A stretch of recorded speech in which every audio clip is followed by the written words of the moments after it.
අද මම පටන් ගන්න යන්නේ අලුත් කතාවක්. මේ අලුත් කතාවට මමත් එක්ක එකතු වෙනවා දනු කියලා තරුණයෙක්.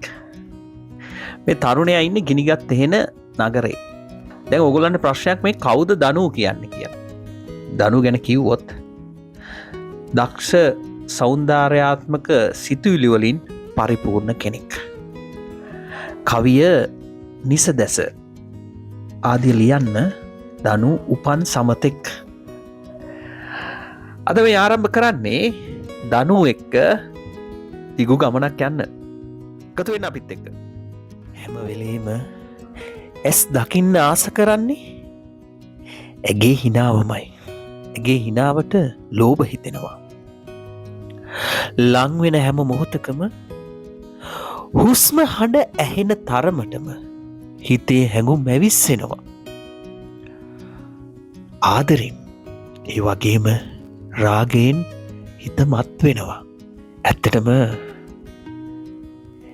ඇගේ අඟ පසඟ දෙව්ලියකගේ වගේ ලස්සනයි. මම ඇයට දෙව්ලියක් කිව්වොත් වරදක් නැහැ. ඇය වෙනුවෙන්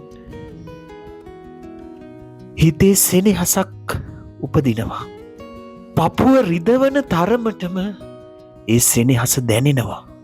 හැමදාම මගේ ජීවිතේ, මගේ පපුවේ, මගේ ආත්මයේ ගැඹුරුම තැන අයිති කරගෙන තියෙන්නේ ඇය විතරමයි. අහලා බලන්න ඒක ඇත්තක්ද කියලා.